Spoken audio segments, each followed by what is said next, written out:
Bonjour à tous, je suis Didier Mazier, je vous souhaite la bienvenue, je vous remercie pour votre fidélité à cette chaîne. Alors vous pouvez la suivre en étant bien entendu abonné et en activant les notifications. Vous pouvez me suivre également sur d'autres réseaux, je suis présent sur Facebook avec une page sur laquelle bien entendu je vais annoncer les vidéos et puis d'autres nouveautés. Je suis également sur le réseau LinkedIn.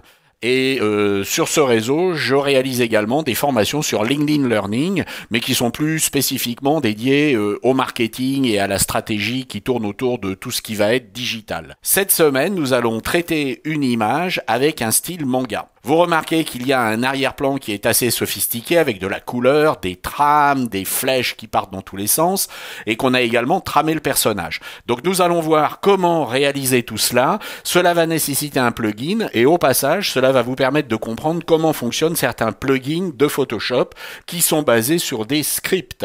Alors mettons-nous au travail dès à présent. Si vous travaillez avec une version préhistorique de Photoshop genre CS4, CS5, CS6, il va falloir que vous vérifiez que le plugin que nous allons installer fonctionne, mais rien n'est garanti. Donc je m'adresse aux personnes qui travaillent avec les dernières versions de Photoshop et qui donc ont installé le Creative Cloud et peuvent accéder au plugin. Sur l'application du Creative Cloud, vous allez aller sur Marché et sur Marché, vous avez les plugins. Et j'ai installé ce plugin qui est Comic Kit.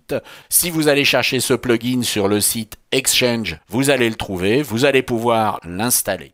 J'ai ouvert mon image de base. Je vous conseille immédiatement de dupliquer l'arrière-plan avec Command J sur Mac, Ctrl J sur PC, et puis de transformer ce calque en objet dynamique. Cette jeune personne qui pratique le cosplay est déjà très intéressante au niveau de son maquillage et puis de son habillement.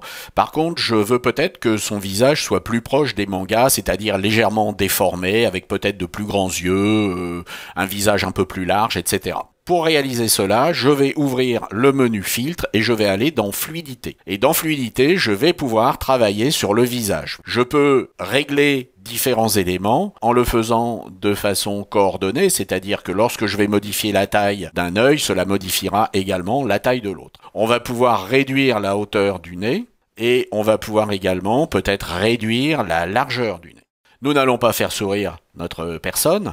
Par contre, nous allons peut-être jouer sur éventuellement la largeur de la bouche, la lèvre inférieure. On va pouvoir augmenter peut-être la largeur du visage, puis peut-être réduire ensuite la mâchoire et réduire peut-être un peu la hauteur du menton ou l'augmenter selon ce que vous voulez. Alors avant, nous avions ceci et nous avons maintenant cela qui est un petit peu plus manga. Basiquement, notre manga va être en noir et blanc avec des couleurs additionnelles, mais nous ne voulons pas de couleurs. Nous allons donc dans le menu Images, Réglages, passer en noir et blanc. Et nous allons maintenant dans les filtres passer par Caméra Raw. Et nous allons nous intéresser non pas aux courbes à points ici, mais aux courbes paramétriques. C'est-à-dire que nous allons travailler sur les teintes claires, les teintes sombres et les tons foncés. Nous allons considérablement accroître les tons foncés et nous allons éclaircir les tons clairs. Les teintes sombres, qui sont en fait des gris moyens, peuvent être également éclaircies ou au contraire peuvent être accentuées selon l'effet que vous voulez donner. Et puis pour avoir du vrai noir et blanc, il va falloir passer par le mode réglage, ISO et LI.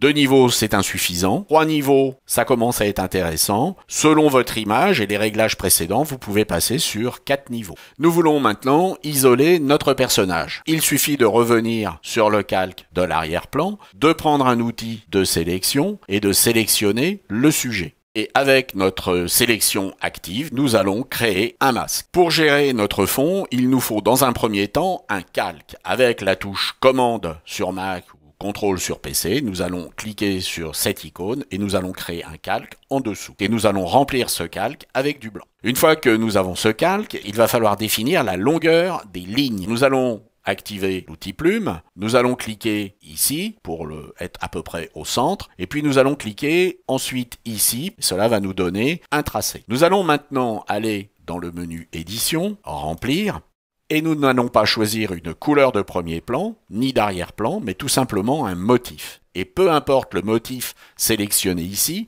puisque nous allons cliquer sur Script et que nous allons aller chercher les scripts qui ont été téléchargés lorsque vous avez installé le plugin. Ce qui nous intéresse, ce sont les speedlines. Nous allons donc les choisir, cliquer sur OK et accéder à un paramétrage qui va nous permettre de régler nos lignes.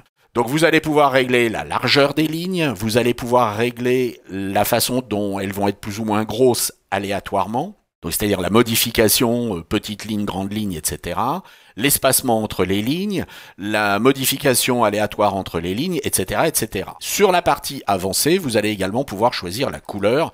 Il y a plusieurs types de lignes. Il y a des lignes zoom qui partent d'un point central et puis des lignes speed qui vont être des lignes latérales. Nous allons faire OK. Nous n'avons plus besoin de notre tracé, nous pouvons donc aller le désélectionner. Pour tramer votre arrière-plan, même punition, vous allez créer un nouveau calque, vous allez remplir ce calque avec du blanc, et vous allez aller dans le menu édition remplir. Ici, vous n'avez pas besoin de demander un tracé. Vous allez demander tout simplement un screen pattern qui vont être des tramages. Nous allons faire OK, et nous avons maintenant la possibilité de choisir le type de tramage que nous voulons. Nous pouvons aller de l'un vers l'autre. Vous voyez que là, je vais passer de quelque chose qui est petit vers une trame qui est beaucoup plus grosse. Et puis, il y a tout un tas de réglages, notamment des réglages de couleur, et puis le type de point que vous voulez pour vos trames. Restons en basique, cliquons sur OK.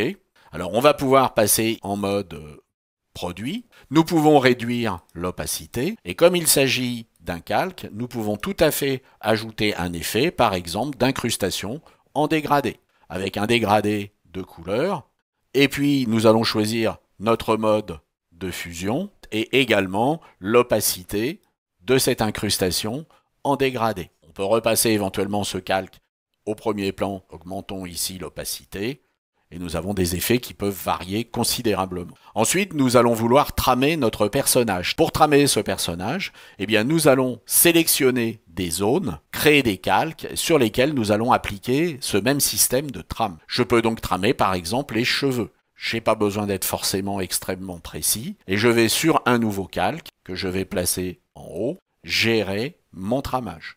Édition, remplir, screen pattern, et là je vais choisir mon tramage. On va choisir ici radial, et on va faire OK, et vous voyez que maintenant j'ai tramé mon personnage à l'intérieur de cette zone. Encore une fois, appliquons un mode qui peut être produit, ou appliquons d'autres modes, par exemple ici de mélange maximal, où je ne vais tramer que l'intérieur.